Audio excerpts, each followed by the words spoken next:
here. We're excited to be back. This is a blast, man. This is so much fun. I was telling our guys this morning. I mean, just how much fun it is to be a part of championship football. I don't care if it's the 95-pound Pee Wee League or it's your middle school team. I mean, I asked everybody, how many of y'all want a state championship? You know, some guys raise their hand and others, and it's just when you know that you're getting ready to go play a game, and there's finality to it. Like you've got 14 teams that have been battling all year for the privilege to play in this game. It's special, and I know we've been here several times now. But let me just tell you, it is such a blessing. I mean, we're just grateful to have the opportunity. It is a privilege to be here, and just so proud of our team and our staff for all the hard work that's been put in to get back to this point. And you know, we're super excited to represent the Atlantic, and you know, in a great venue. Charlotte is doing an amazing job up here. Got a chance to walk out on the field. The field looks great. I know it's going to be an awesome crowd, and then you know, good to see Bronco. I mean, he's as good as it gets, and I did not know him at all prior to him joining the league, and but just being around him and being in meetings with him, very easy to see you know, why he and his team is here. He's just done a fantastic job, you know, building a culture the right way, building a team based on belief and effort, and obviously just well coached, but just having a group of guys that have a special will to win. And so, you know, they're a champion as well, representing the Coastal. So going to be two champions on the field tomorrow night. There's going to be one team hold up the trophy, and that's what it's all about. So just really, for us, again, just honored to be here. And this is a culmination of a lot of work. There's not many games. If you're playing this on this particular weekend, that means you've had a really special season, and that's certainly the case for us. And so our guys are traveling up here now. We'll have we'll walk through here in a little bit and kind of get on with our Friday routine, and look forward to a great day here in Charlotte tomorrow night. Okay, questions, please raise your hand. Let's get the two handheld mics to you. Who has the first question? To our right, Coach. Pete Yakabelli, Associated Press. Dabo, are there any kind of last-minute injuries, anybody left off the roster, anything like that coming in? No, something happened since I left this morning. No, everything's good. And we get to travel more, and I appreciate that. I'm not sure how that all, I know it's something we lobbied for a while, but we get to travel 85 for this game, which I think is great. It's great to be able to bring extra guys for both teams to be able to get this experience. So we'll have 85 coming up, and be a great memorable experience for both teams. Front row. David Teal with the Daily Press in Newport News, Virginia. Dabo, Bronco made the remark earlier that his team is ranked 11th in the league in pass defense, and he said you might as well put next to it because we don't have Bryce Hall anymore. In watching Virginia on tape this year, what impact have you seen that Bryce Hall's absence has made? Well, I think the biggest thing is just consistency. You know, they've had to be creative. They've had to move some people around. And you know, they're still getting a lot of pressure on the quarterback though. They've got 43 sacks, I believe, to our 35. So they've done a good job, but they've just had different people who had to wear different hats. And they've taken 11 and 14. They've had to ask them to cover and do some different things.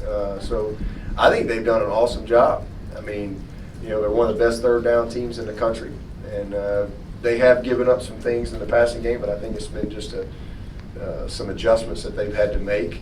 But they get off the field. They bend a little bit, but they don't break a lot. And so they've given up some yards, but they've done a great job on third down, and they've done a great job on third down offensively. They stay on the field and they get off the field. And then, you know, when you look at them, 12 games, they've only had two teams have over 400 yards on them. And they've had one team rush for 200. There's strengths and weaknesses and some things that have happened, but they've still been very good defensively. Second row to our right. Hey, David Swinney, Chris Heidel from Purple Hello. Radio in Baltimore. Let's talk about you're 2 wins away from tying what Florida State established back in 2014, 27 overall wins. What does that mean for you if you tied that and what Florida State established back then? Well, I'd like to break it because that means we'd be 30 in a row, and that's probably what it's going to take for us to achieve the ultimate goal, I guess. But I mean, it's just to be where we are right now, I don't really even think about it, to be honest with you. It's just a blur. I mean, you just get so busy, working and just on to the next game and starting over every week, and it's hard for me to even think back 27 games. We just have a process we believe in, and our guys, they are in our culture.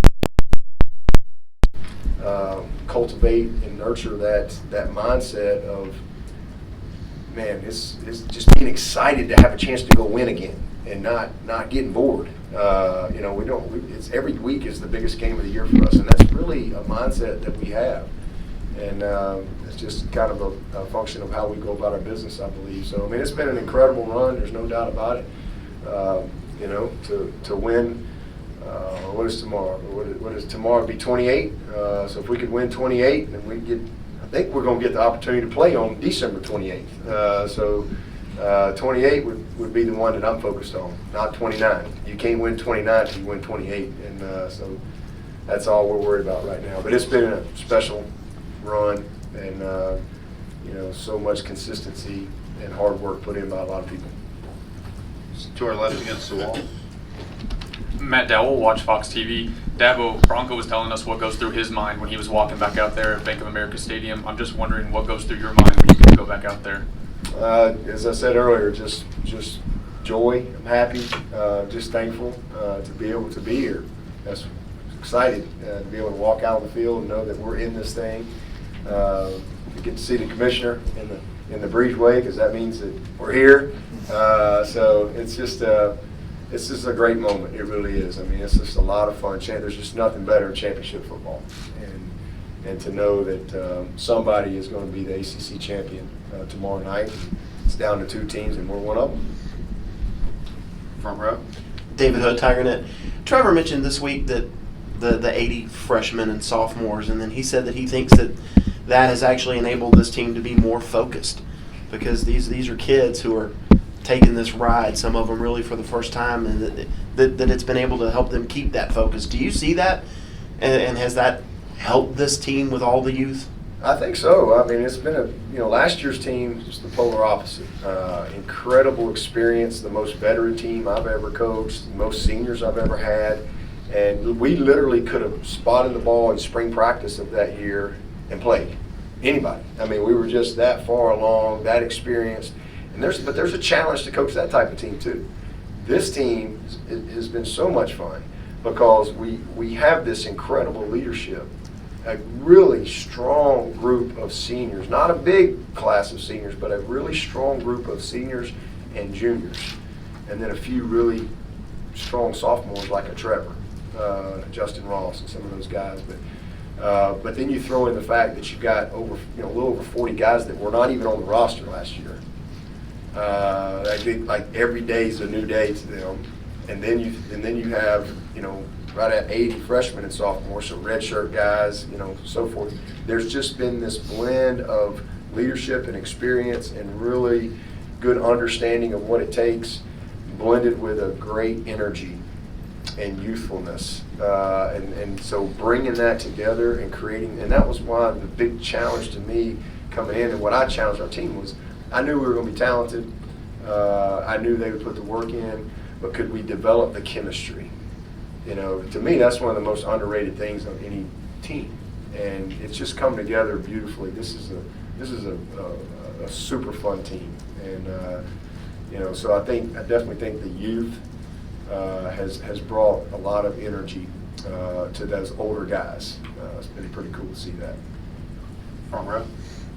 Dabo, I think Trevor had mentioned a little earlier that maybe some of his early season ups and downs were a product of him perhaps pressing a little bit in the wake of all the attention that he got. following last year's championship. Is that something that you saw, or how would you kind of analyze how he handled the aftermath of a championship and how he's kind of blossomed as the season has progressed again this year? He's been great. I mean, he really had.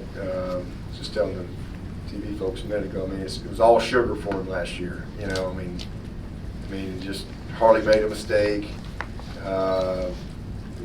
You know, he won every game by 21 plus points or whatever, even the national, all the way through the national championship game. And so I'd never been in a fourth quarter with him, and until we won about 20 in a row, whatever it was. And all of a sudden you're playing North Carolina and they're playing well. You haven't had as great a day. You turn it over, So it was kind of good for me to see him in the fourth quarter have to make a meaningful pass to win a game, and to see how he responded. And really, that's the only game. He played great. He's played great all year. And even the games that he was portrayed as playing terrible, he just made a couple bad plays.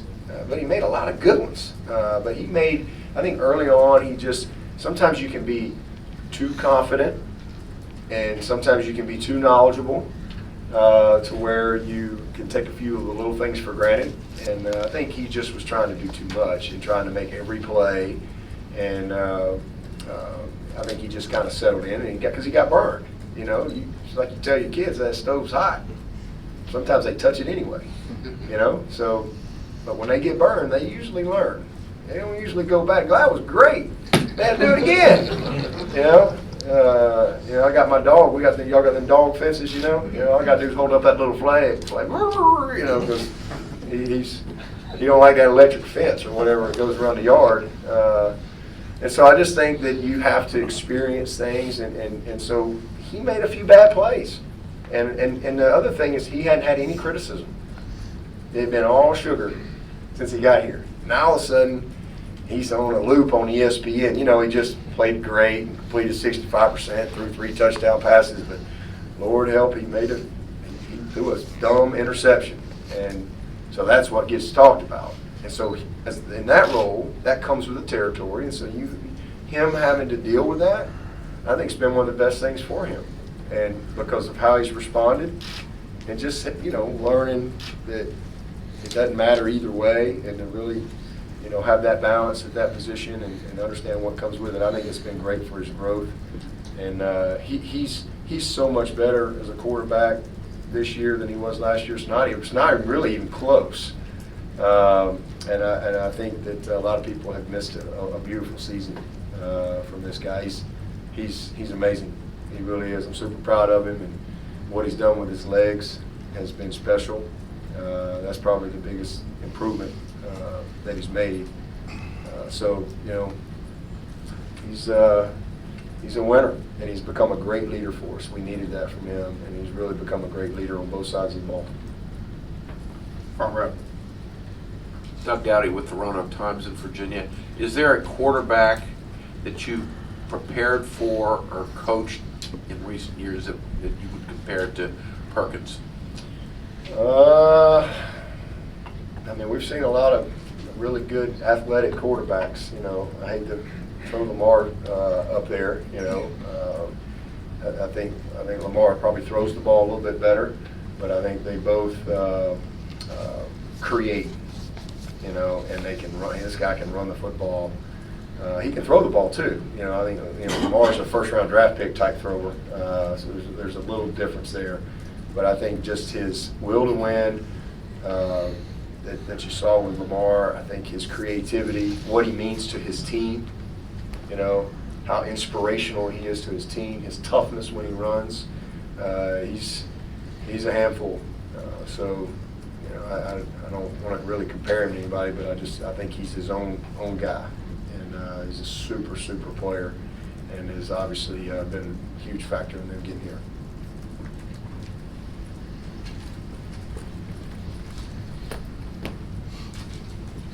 Scott Fowler from the Charlotte Observer. You've played so many games here at this point. I know every stadium has idiosyncrasies.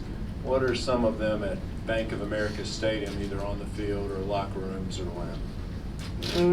Pro locker room. It's a nice locker room that we get to be in, and it's always been a great crowd every time we've been here. It's been great for us because obviously, this is geographically a good spot for the ACC, but also great for Clemson. When we've been here, our fan base, we have a lot of fans up here in North Carolina, and certainly not a far drive from South Carolina. So, but as far as just the stadium itself, I mean, really nothing that just jumps out at me. We got a new field this year. Last year, the field was a challenge, and it rained the whole time, but it looks great, man. It's a beautiful stadium. It's beautiful. Probably coming in on this day every time. I always come in and we come to that parking lot and get to see all the pro players' cars. It's always kind of interesting to see what cars these guys are driving, trucks or whatever. That's it. Just a pro stadium. I think it's unique that way. Other questions? Front row. Bronco talked a little bit about what he wanted to build at Virginia, starting with a sustainable model that he could continue to win, not just win here and there. This is obviously your fourth different Coastal team played in this game in 4 years. It's the 7th overall Coastal team in 7 years. There has not been as much consistency around the rest of the league. What have you done with Clemson, or what have been your priorities to allow your program to be not just good, but sustainably good over time? Just keep the main thing the main thing. I mean, I know who we are. I know what my purpose as a man is, and I know what the purpose of our program is, and just stay focused on that, and be program driven, not team driven. And I think sometimes we make decisions on what's best for this particular team, but it's not what's best for the program, and I think that's not good. And from day one, I've always been program driven. I think Bronco's the same way. And when that's your focus, sometimes you got to make some tough decisions, or you're going to have some challenges along the way. But you'll be better for it in the long run, as opposed to looking for shortcuts, quick fixes, things like that. So we have a philosophy that we believe in, and again, we just keep the main thing the main thing.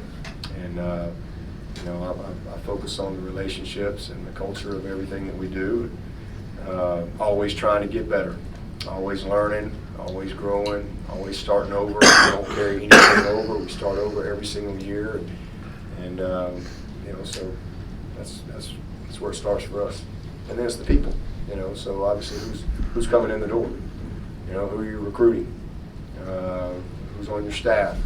What's the discipline? What's the accountability? How do you respond to problems? Because everybody has problems from time to time. But it's how you respond that separates you. It's not whether you have a problem or not. It's how you respond.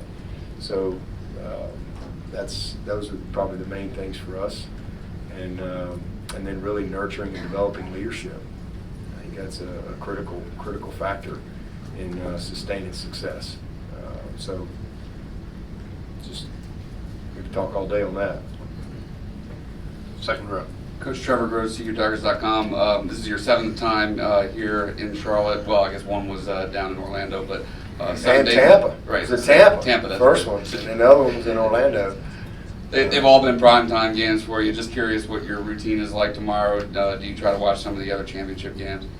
Oh yeah, no different than any other game day. I mean, like I said, we have a routine. We have a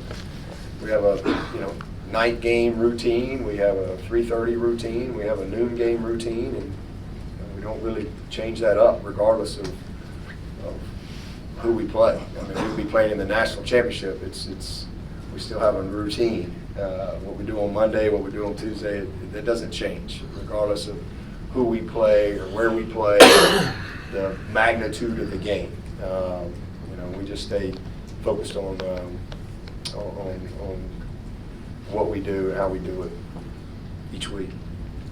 Front row to your left, Coach. Coach, you mentioned that the biggest progress that Trevor has made this season has been with his legs. Was that very intentional with you and the staff with him during the offseason, and how much more difficult does that make you to defend? Well, yes, very intentional. Every coach, we self-scout, we evaluate, we break ourselves down, and we try to chart a plan to go into spring ball and what you want to do to get better. and then you come out of spring and you kind of give the guys individually charge on what they need to do for the summer. And the biggest thing with Trevor from last year, first of all, he needed to get bigger. He obviously played as a freshman, so he didn't get the opportunity to really grind in the weight room like he needed to. And he did. I mean, he's somewhere between 218, 220. So he put on some really good weight. He got a lot stronger, upper body and lower body. So that was the first challenge to him. The second thing was, okay, it's time for you to assert yourself as the leader. Last year he was just in line trying to, go win a job and prove himself, and different deal going into the spring last year on what we needed from him from a leadership standpoint. And but then the other thing in really studying him, I mean, he's so gifted. His arm talent is unbelievable. His mind, his mental capacity and ability to process things and how he thinks is off the charts. But one of the things that jumped out at us last year was he took a couple sacks that he shouldn't have taken, and then there was numerous times where, say it's 3rd and 10, and people are playing coverage, and he's so confident in his arm. He'd sit in there, and he's waiting to just rip it into that lens right there because he believes he can do that, and he believes in his receivers that much. Well, or it's 2nd and 10, so now it becomes 3rd and 10. And we needed him to, on some of those plays, to take those 5 yards with his legs. And let's make it 3rd and 5. So be a little more efficient with his legs, and we needed him to create a little more, extend some plays, because some of our biggest explosives have come off of plays where he's extended and managed the pocket well, and gotten outside the pocket and created scramble drills and things like that. And so he's just done an unbelievable job. And then we wanted to be a little more purposeful in running him. And so I just think that what has transpired this year, it's made us so much more tougher to defend, because he's as confident now in his legs as he is in his arm, and that's made him dangerous. You can even just look at last week. I mean, first 3rd and long, he ran for 15, 20 yards, and played coverage. And, last year he'd sit in there and he'd try to make a tight throw, and now he's just very confident in running the ball, and whether it's design run or scramble, he just has a good feel for it. And so that's been the biggest growth in him, and then obviously his strength and his leadership and just his knowledge and experience from last year. I mean, those are all huge areas that he's grown in, but his legs have been the difference. And I think if you talk to coaches about, who study us and break him down, they all see the arm talent, but it's just frustrating when you see this guy run, because he can move. I know he looks, like Ichabod Crane, big, long, gangly guy running down there, but this guy can move, man. He can run. He really can. Second rep. Josh Nealon, Post and Courier. Dabo, you